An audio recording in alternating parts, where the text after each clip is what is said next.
I'm Tommy Erdelyi, also known as Tommy Ramone, and I'm doing an interview for Color Me Obsessed. And you're cool with the footage being used? And I'm cool with the footing being used, and yeah. Okay. All right. Tommy, I guess let's just start right. Let's get into it with Tim. I will start there. Well, actually, before we even get to Tim, when was the first time you had heard of the band Replacements? Well, my girlfriend was from Minnesota, so she was always talking about them. And there was a huge article. Wait 1 second. Let's just tell them. Hey guys, we're filming here, so you need to be quiet. We're doing the filming, okay? So you just need to be quiet. Yeah, we can't walk through here right now. Can you go through the front? Sure. You want to go out right now? Okay, you go around the back. The other side is fine. Yeah. Okay. Yeah. Sorry about that. Let's just start again. Okay. Yeah. How did you first hear about the band Replacements? I first heard about the Replacements from my girlfriend, who was from Minnesota. But there was a really big cover story on them in the Village Voice. Their first copies. It was a cover story. The cover, and it went on about their exploits and what a insanely different band this was, and their rowdy ways and everything. And so when they played New York City, we went to see them, and I enjoyed them a lot.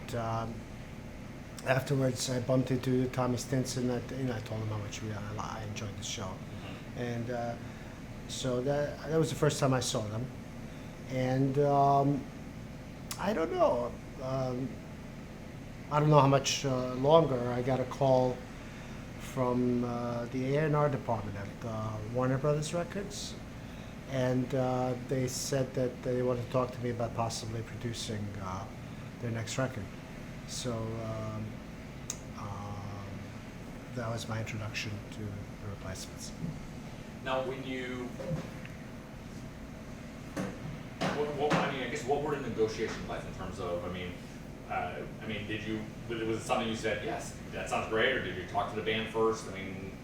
Start talking about the sound, what Tim would be? Well, first of all, I was very excited about working with them because I thought they were, a fantastic act. Wait 1 second, this way.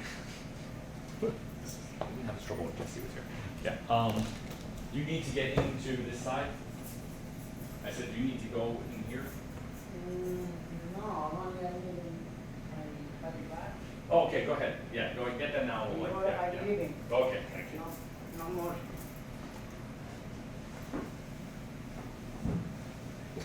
Is there anyone else here? Is there anyone else here? Cool. Is there anyone else still in the building? Yeah, So, somebody's downstairs. Okay. All right. Thank you very much for letting us in. I'll lock it up after you.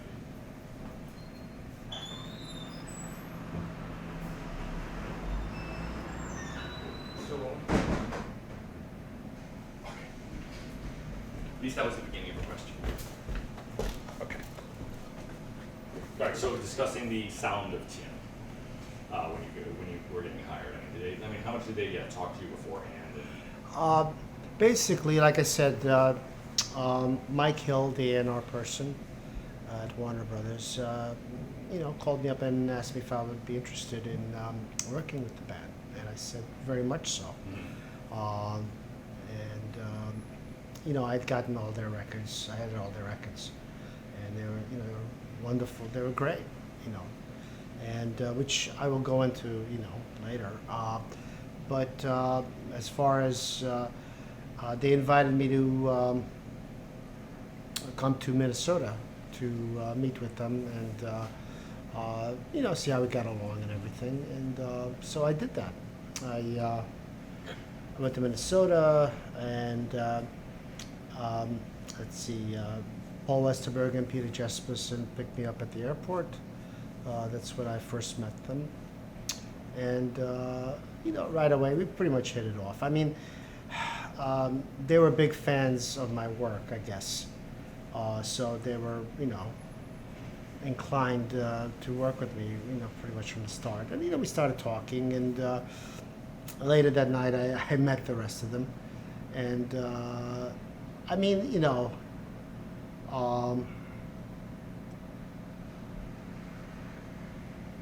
I kind of seek acts like that, that are a little different. Maybe some people might find hard to work with or unusual. That's kind of my cup of tea, So, we pretty much hit it off.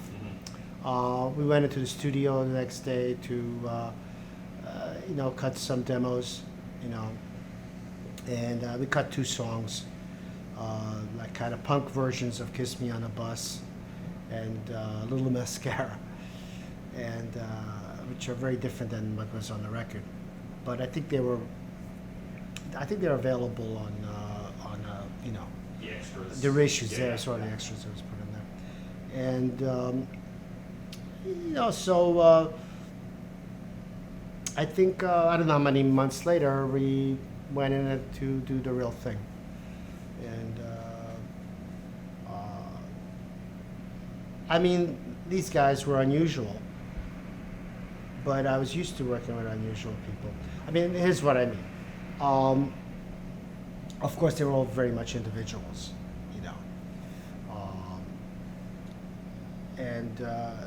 but brilliant in their own way, and of course, bringing their own ingredients into the mix. And so, I saw that there was, this is going to be a really interesting and productive project, and so anyway, that's how it started.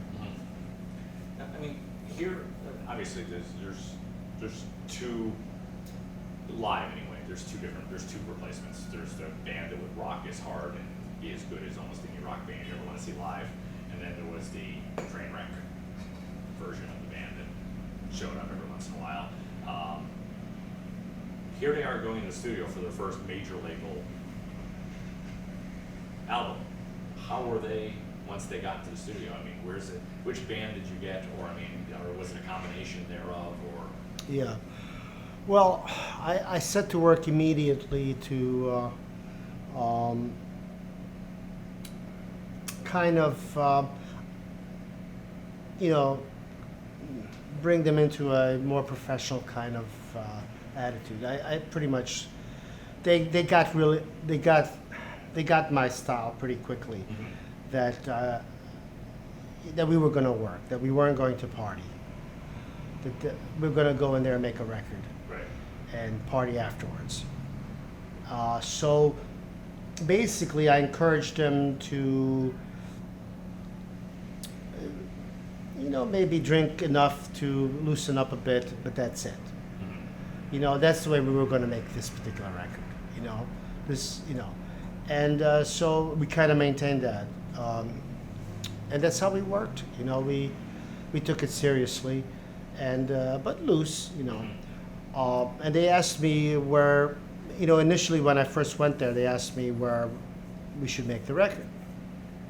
And I said, I'd like to do it in Minneapolis because I wanted them to be comfortable. Right. I wanted them to feel easy and loose and not uptight and be in their natural surroundings. And the studio we used was a studio they've been familiar with. And What studio was it? Nicolette Studios. So it was. Everybody was very familiar with it. They knew the engineer Steve Falstad, who they had worked with, and so I wanted to be there, so that there would be as little distraction for them as possible, and they would be comfortable. And but this particular record wasn't going to be a party record. I wanted to, to get their talent out, and to really show off. And these people really have talent. Yeah. And in order to show that, you can't be drunk. You just can't. Um, so I, I let them have a little because they wouldn't be the replacements without a little of that. But we kept it as serious as possible. And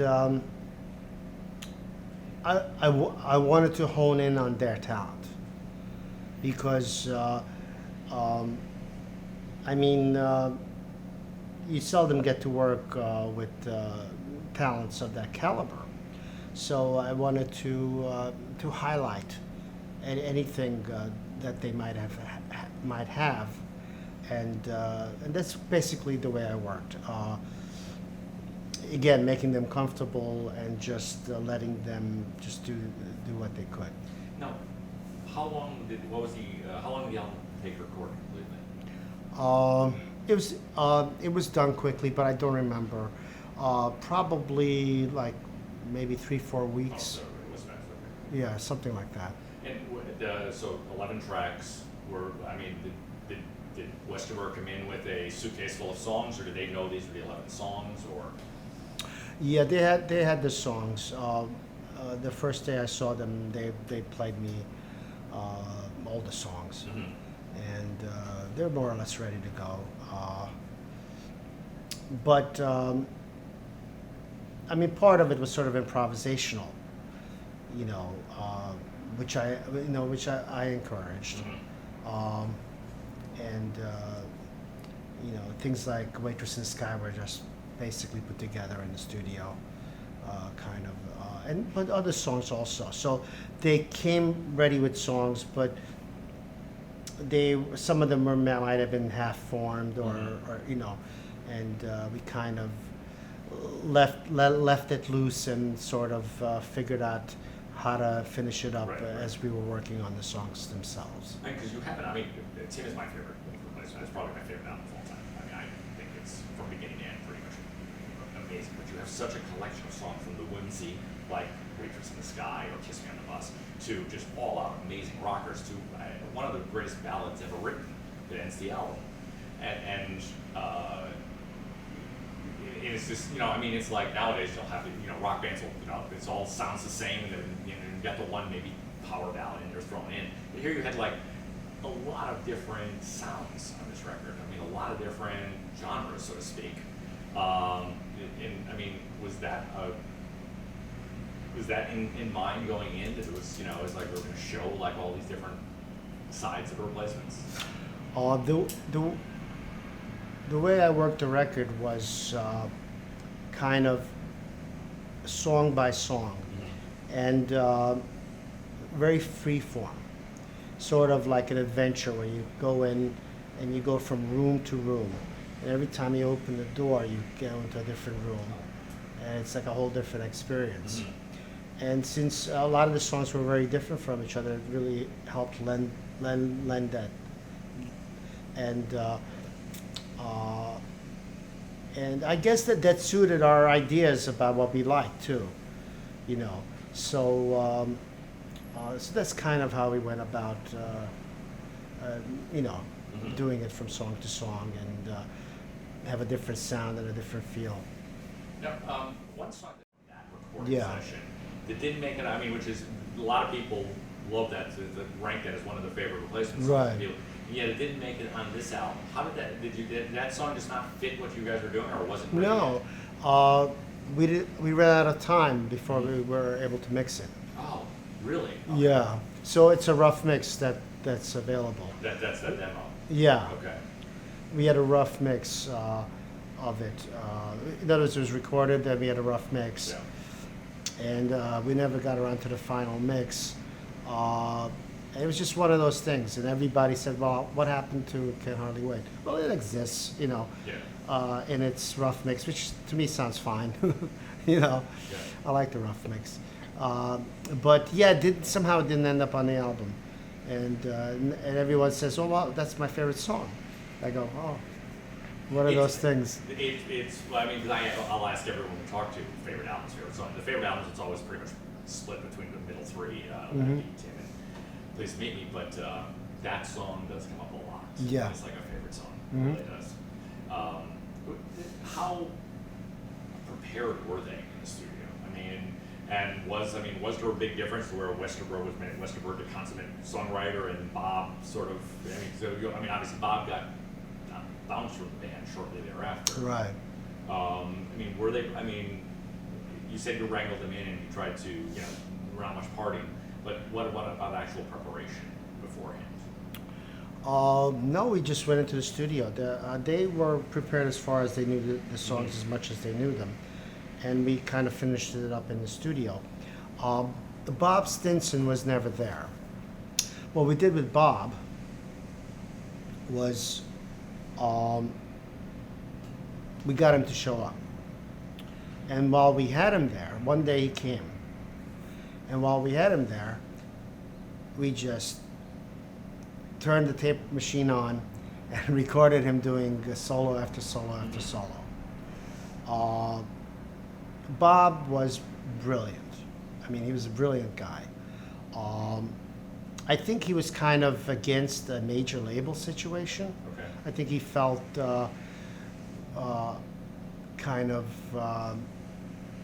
like that maybe that's what they shouldn't be doing that or something. I'm not sure. But there might have been a conflict, which might have been one of the reasons why he wasn't there more. But I really worked well with Bob, because this man was, of the type, a brilliant person, but kind of another dimension. Who, when you get him to really get into it, it comes up with incredibly brilliant stuff. And so I was like, I took the opportunity while I had the chance of just go. We went from song to song. He laid down all these solos and everything. And then he was gone.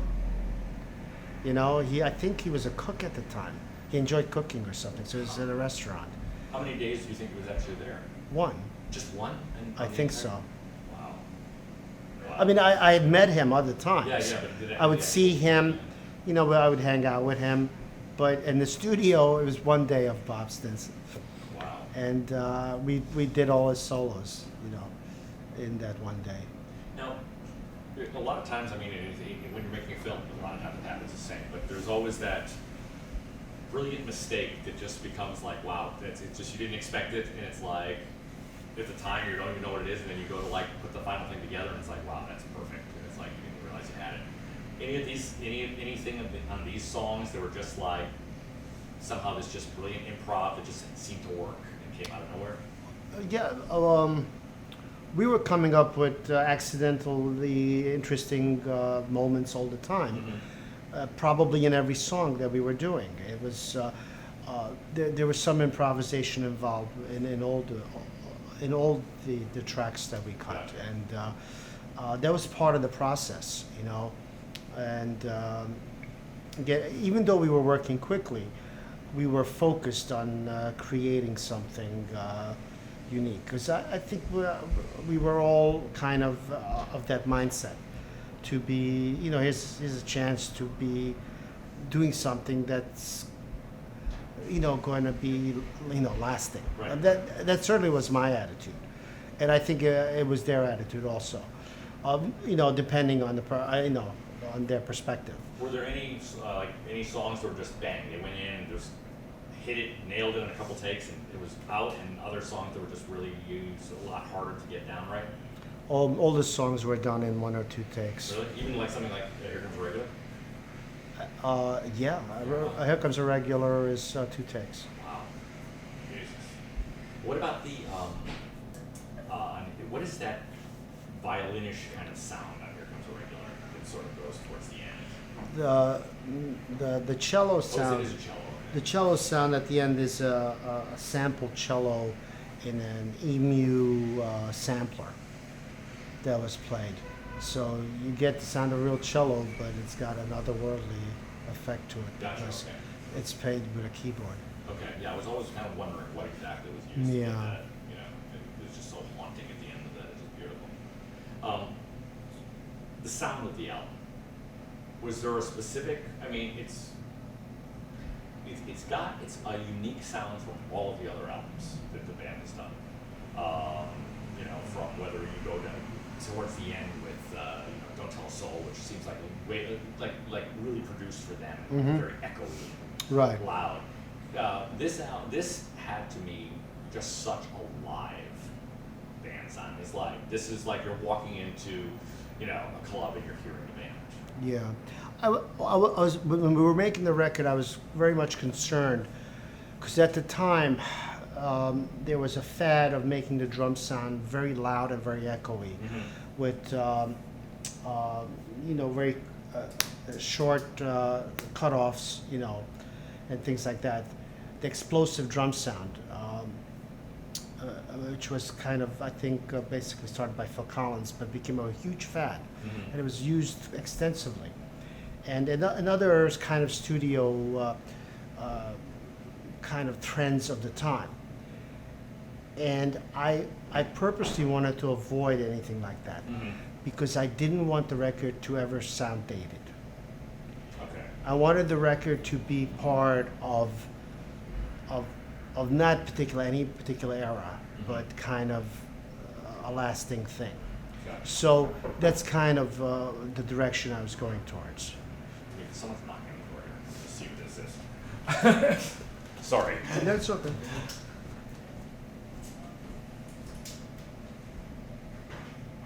Hi, we're filming. The car is closed. No, we gotta change the computer on the game, that's what we're gonna do. Right here. We're filming right here. You're gonna be in the shot. Can you come back? I'm gonna be in the shot? Yeah, you're gonna be in the shot. We're filming all All this? Yeah. What time are you gonna be? About 45 minutes maybe. We'll come back around 3:30. Okay. Thanks.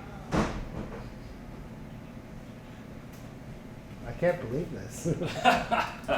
They came in to change the The computer. computer on the, yeah. Okay, which is shut because it's so damn noisy, you know. Okay, so we have an album, which, I mean, are you proud when you see that this album is like constantly named on, you know, the 100 greatest albums of all time lists? And in some cases, I mean, I've seen it as high as like number 5. It's like one of the greatest rock albums of all time. I mean, does that give you a feel that, yeah, I mean, that's what we were setting out to do and we did it? I mean, As I said, I took working on this record very seriously. As I do anything I do, I don't work on that many records. And anything I work on, I take very seriously. And so it was really gratifying, you know. When the record came out, it was voted, at the time, the second best record of the year. So I was remember like, what number 1 was? yeah, it was the Talking Heads, one of the Talking Heads records. Gotcha. And the Talking Heads were very, very big at the time, you know. So it was their moment actually. So yeah, so they came, you know. So that was a big deal. It would have been great to be number 1, but yeah, it was very gratifying. Yeah. And in hindsight, if you look on the big on the list of, you know, now, you know, 25 years later, the Talking Heads album is probably way below yours. I don't know. Yeah, yeah. That would have, you know, probably been Speaking in Tongues or the one that followed it. At that point. I don't remember the name of it. If you mentioned it, but I wouldn't be sure. Yeah. In terms of the band, I mean, did you follow them after Tim much? I mean, was there ever discussion about working on one of the next records, or? Yeah, pretty much afterwards. They played Hoboken, Maxwell's at Hoboken, and went to see them, and then we started talking about working on the next one. But yeah, it wasn't to be. You know, I think you know, they wanted to maybe try other things. I don't know. Mm-hmm. Yeah, because I mean, well, every album, as I was saying before, every album has such a unique sound. Yeah. They went out to Memphis for the next one. Right. Which was their idol, you know, Yeah. to do that, because yeah. And I honestly don't know who did Don't Tell Soul. Don't. That's probably my least favorite personally. I mean, in terms of it. Yeah, they would go from producer to producer. Yeah. Every record. Did you stay in touch with the band after that much? Yeah, Mhm. more or less. I would see them when they came to New York. Um, I was a big fan, so I would always go see them. And yeah, yeah, I have good friends with Peter Jesperson. as well? They're, you know, so. Of the songs on Tim, I mean, is there any specific one that you just like? Yeah, that just one of my favorite things I've ever done. Or is there a song on Tim that you say, well, that one could have used another take or two? Well, I'm a perfectionist, so I'm never satisfied with anything. But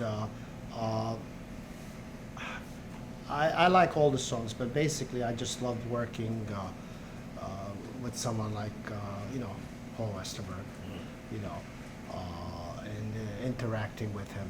And it's a great thrill to be working in a situation where, you know, you get this kind of electricity and this great feedback. And, you know, it's like harnessing energy, you know.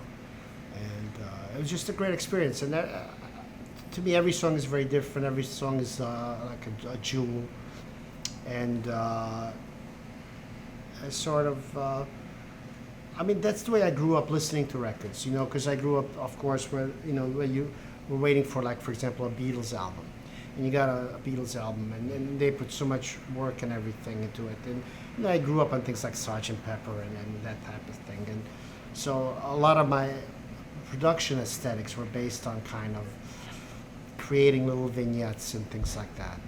And with something like the Replacements, where you're dealing with people of similar mind and the capabilities of creating something like that, it was just great to you know, to work on all those songs.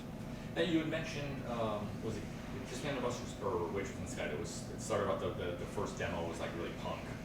Right. And I mean, did any of the songs from when they first played into you to what's on the album really change drastically? Well, no, they were the same. It's just that in the studio we were kind of improvising as we were laying down the track. I think Paul very much wanted to not make a punk record. And as a matter of fact, I think he willfully always kept turning the amplifiers down. Okay, I think that was of his mindset for this particular record. Right. I think which might have frustrated Tommy, who was very much wanted to turn the amps all the way up, Right. you know. But we were, as far as I was concerned, that, you know, what they wanted. Okay, that's your vision.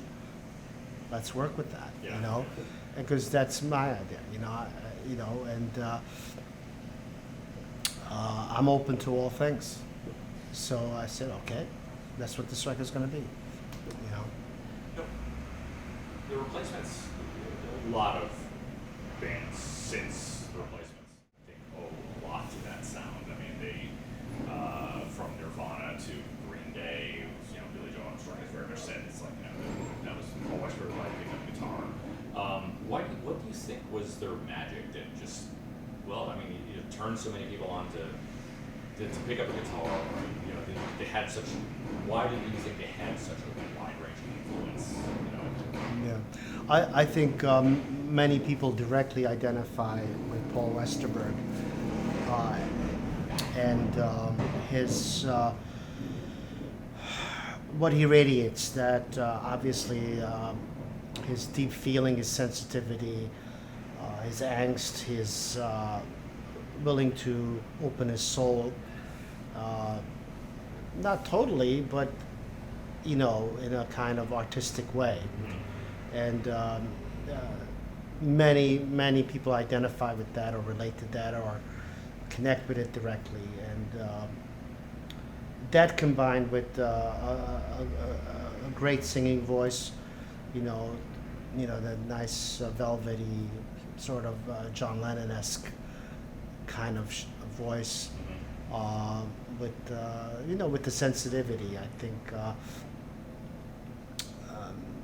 really conveys to a lot of people just what they want to hear, you know.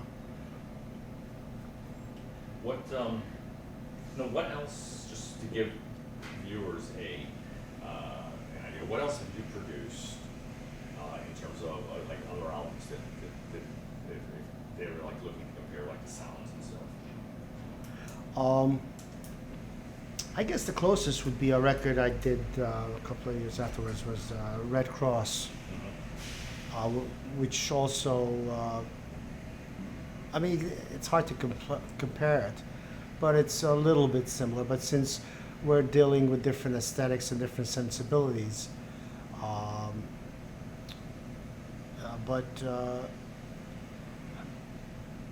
when I'm making records, it's really directly connecting to the talents involved with the band. And so working with different acts will get a whole different thing,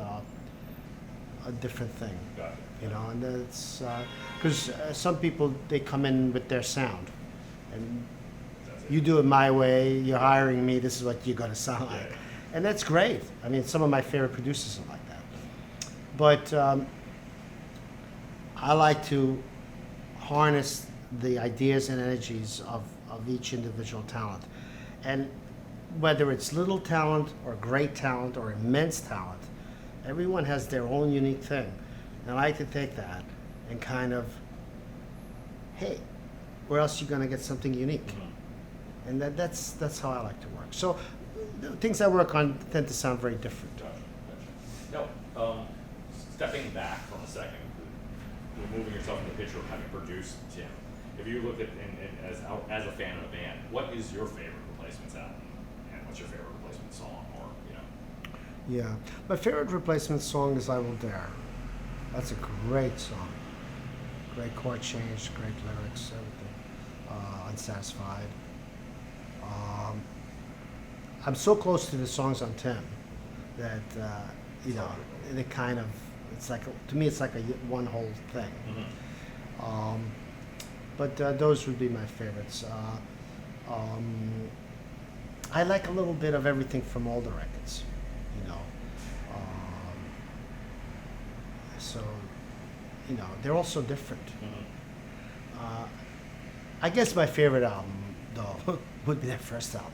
Really? Sorry, Yeah. Mom? Okay. And that's just because it's just so raw and so uninhibited and so filled with intense talent and, you know, a sort of naive brilliance that, but, you know, you can't, I mean, because that's the thing of itself. But I love that album, you know, I love their first album. But it's, you know, they're all great. It's all good stuff. What's going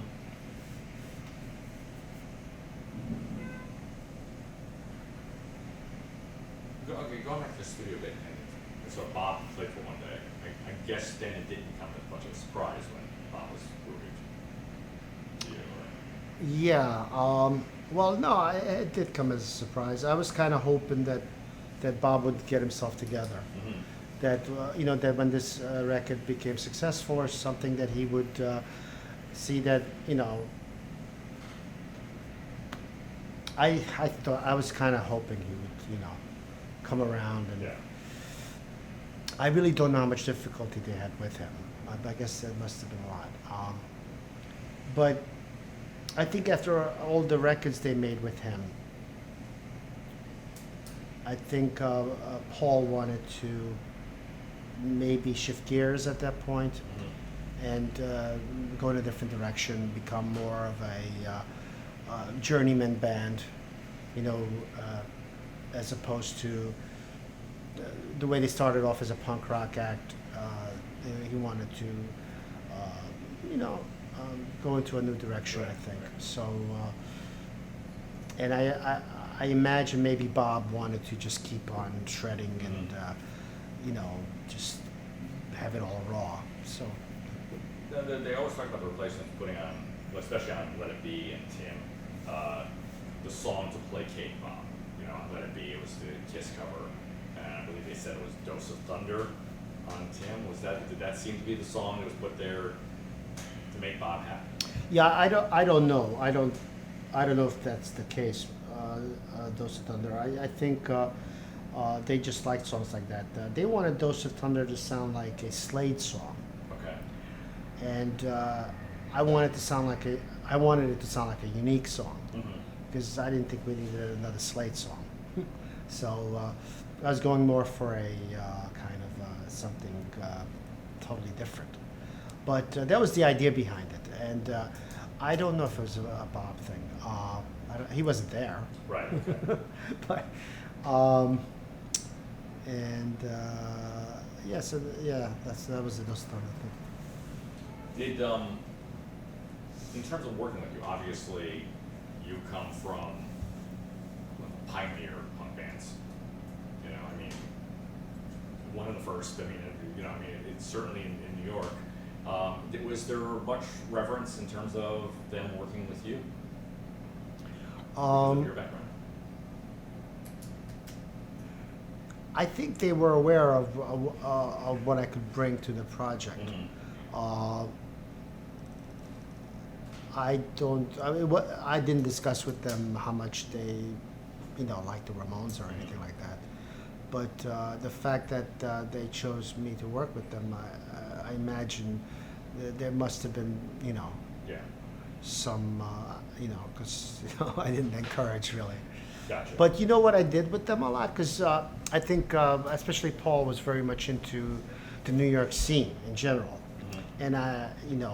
And I would love to talk to them about like the New York Dolls and Johnny Thunders and I came up in the New York scene, so I'd love to talk to them about anecdotes about what it was like in the New York scene in the early '70s and things like that. Gotcha. Well, I think that's one of the things that makes the band, well, what they are is how well they knew the history of music. I mean, where you've got, you talk about that first album being so raw and everything, and yet the flip side of the first single was If Only We Were Lonely, which would have been, literally, if you said to most people at that time, this is an old Hank Williams cover, they probably would have believed it. Mm-hmm. And you had that compared to, everything that was on the first record or everything that was on Stink. And so you had a band that really knew their history. And I think that probably also, Westerberg listened a lot, I guess, for lack of a better description. Did that, in terms of when making the album, was there ever anything like, putting on an old Hank Williams album, I'm just using that as an example, to say, hey, I love this sound here, or I love this guitar sound, or was there ever any emulation of like the classics? We were always discussing, things like artists we liked, and I especially encouraged discussions about people like Hank Williams and people that we admired and influenced us. I brought up Jimmy Reed and people like that, and I would encourage discussions like that to see where they were at and what they were into, what influenced them, and certainly Paul knew his music history, and which I assumed just from the songwriting skills and what he was into, and his his guitar skills. He was very aware of open tunings and interesting chords and things like that. And, I knew they didn't come from nowhere. I knew that he must have gotten them from sources. So, I'd love to, I encouraged finding out what that was all about, and what we could do with it. Well, the band certainly has a sound that really I think there's a guitar sound that really got the joy from that album.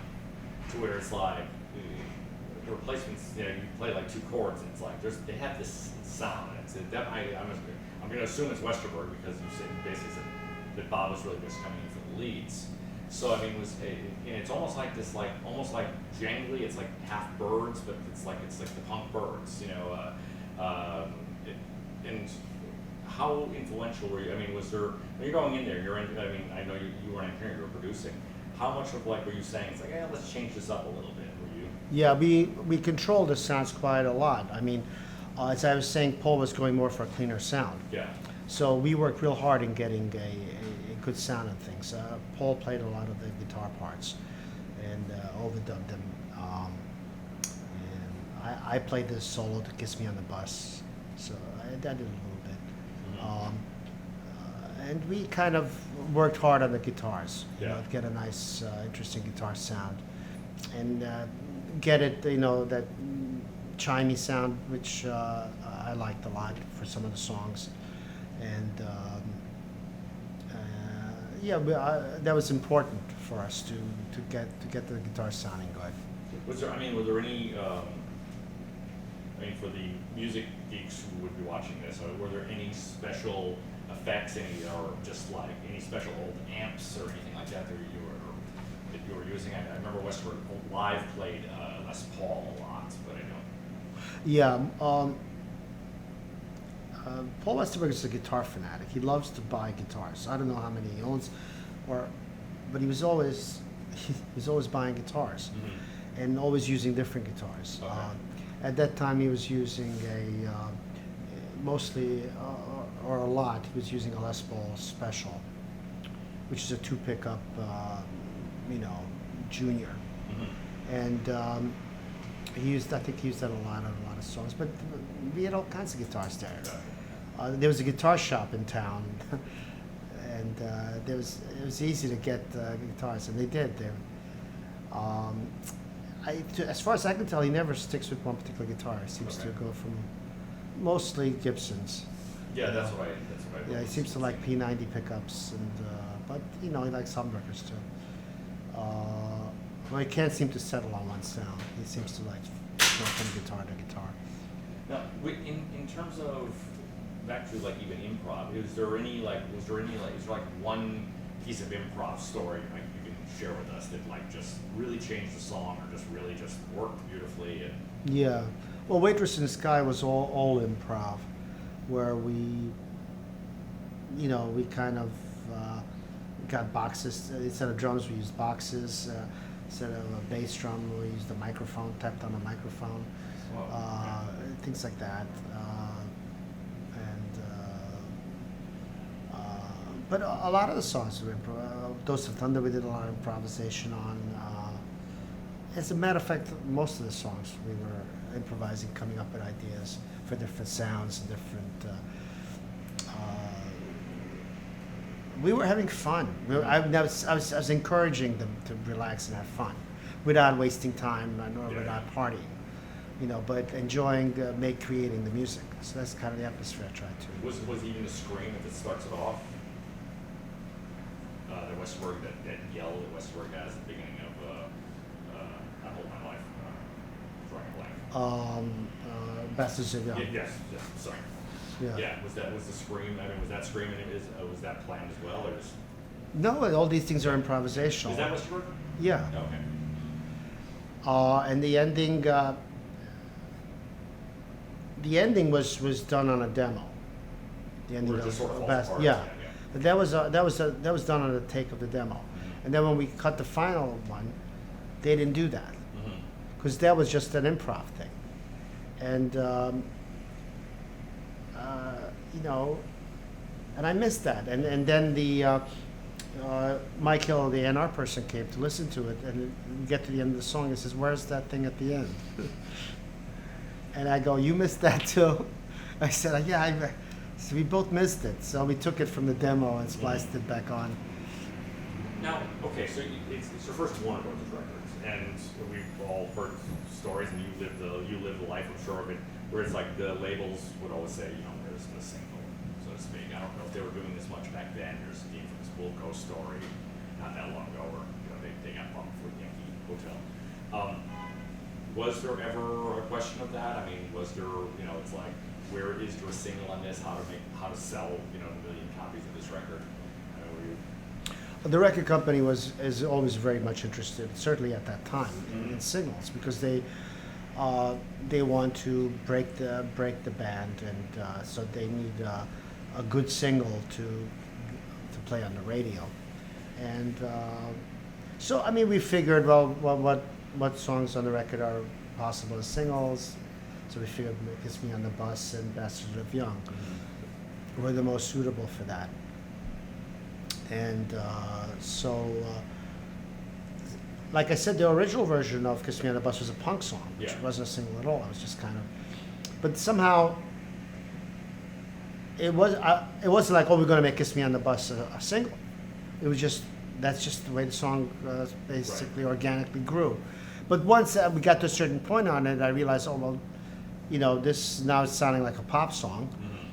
And so I kept putting layers of pop elements into it at that particular point. And I think that was going to be the first single. But I'm not sure what happened. Yeah, I don't even know if I don't remember. a single. I mean, I know Alex Chilton from the next record. Right. And I Will Dare, but I honestly don't remember. Well, Bastard, they made a video of Bastard of Young because they didn't want to do videos. They refused to do a video. And I guess what happened probably was they probably were going to make Kiss Me on the Bus a single. But since they didn't have a video, Warner Brothers probably said, well, screw them. And they didn't promote it. Yeah. So then, for the second single, I guess they chose probably, I'm just guessing at this, but I think it might have been the second single was, you know, Bastards of Young. And so this time they said, okay, you can make a video, but we're not going to be in it. And why don't you just show a record being played? Which is what they did. That was. I mean, sure. At a time when, let's face it, at that point, MTV could make or break you. Right. I mean, when they were actually playing nothing but music, it seemed like the greatest anti-video you could possibly make. I mean, That was the intention, yes. Yeah. That's what they had in mind, to make an anti-MTV that was going to be shown on MTV. That was the idea behind it.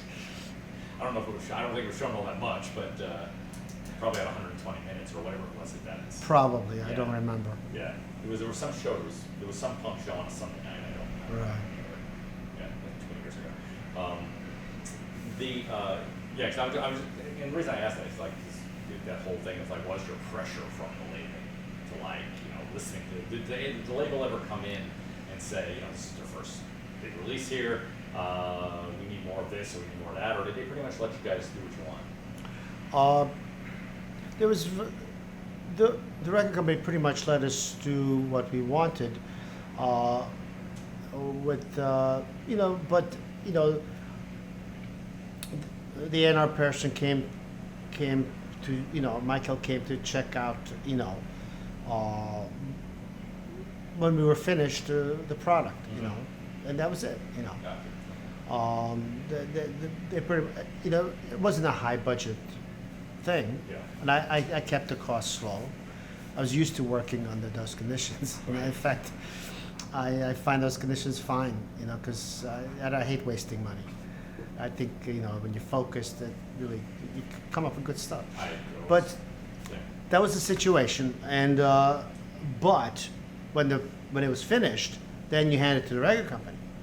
And at that particular point, I mean, the Replacements was just another band among many bands. I mean, they knew that they were getting a lot of press, and that they were liked by the critics. But I mean, record companies at that time, I mean, basically were already kind of very business oriented, you know, and they were kind of looking for cooperation from the band. And this band was not going to give cooperation. So I think possibly the attitude at that point from the record company was, all right, fine, we have plenty of other acts to promote. You guys are not going to make a video, you know, fine. Do you know what the original sales were for Tim? No, I don't know. Over the years, you know, it's done okay, but it wasn't, you know, there was no video, there was no way to promote it. Did any of your albums, as far as you know, even ever go gold or? I don't know what the sales history is. I mean, I get royalties from it, but they come in, you know, over the years, you know what I mean? So there was definitely no big sales, initial sales on it. Yeah. Just a lot of good reviews. Yeah, absolutely, absolutely. Yeah. I mean, now that was Seymour Stein that brought them over to Sire. Well, he signed them, Yeah, yeah. but it was A&R'd by Warner Brothers, so that was kind of interesting. Okay, because Sire was always much more, you know, of the punk label. Well, no, Sire had all kinds of acts. Okay.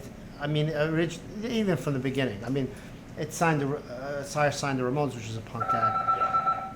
Let's just wait here. Okay.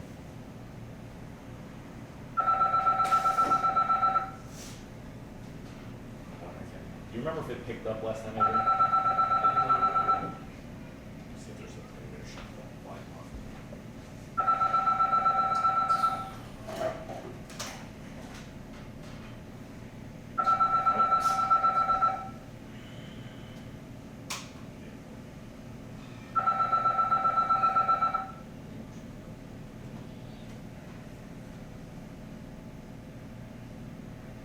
Thank you. Okay, back to Sire. Yeah, Sire Records had all kinds of acts. They had some punk acts, the Ramones. Talking You know, Heads. the Talking Heads were the punk act.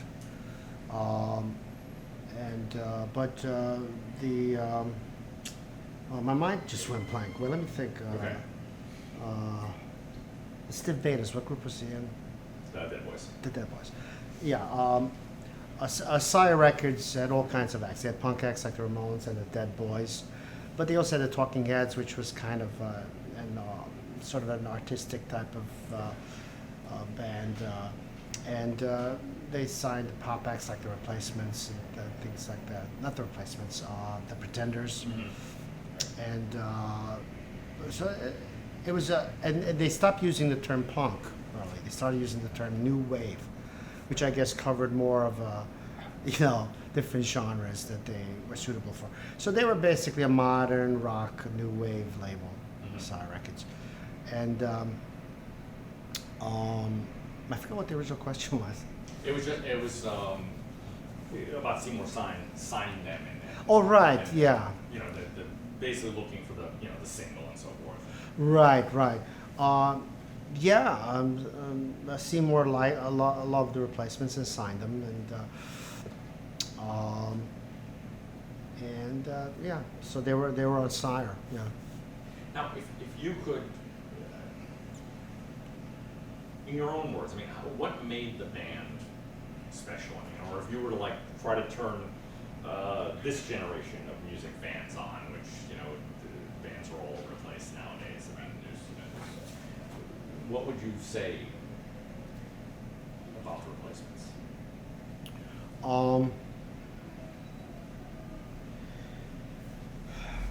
I mean, if you talk about the Replacements, you gotta think really.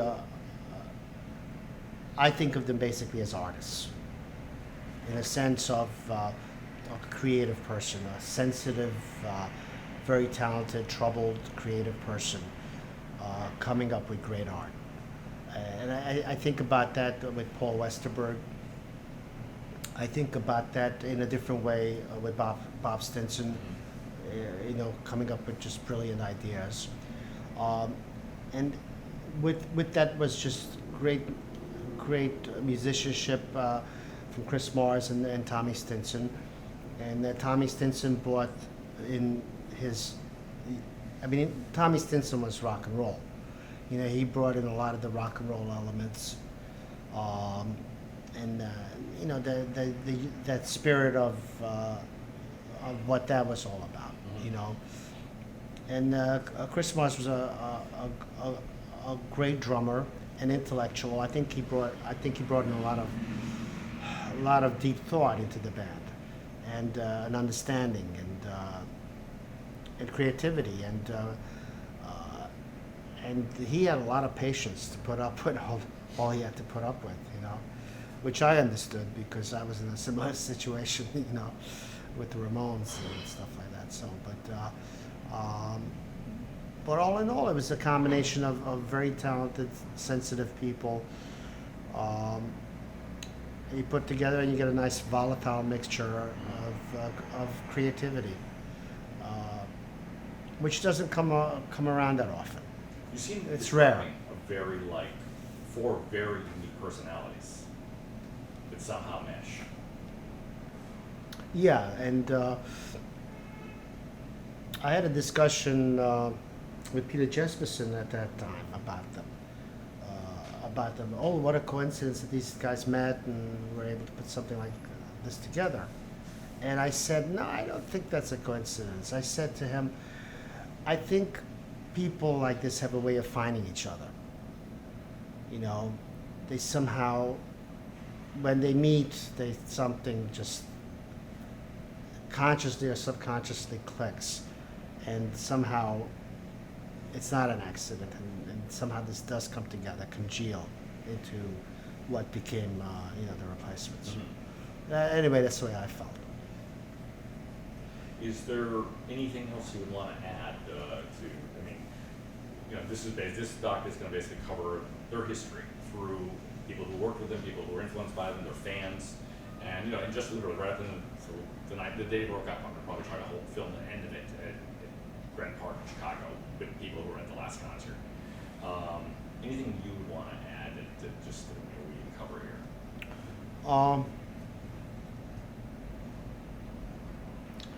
All I would want to say is that we are fortunate to have artists who come along very rarely in our lifetimes.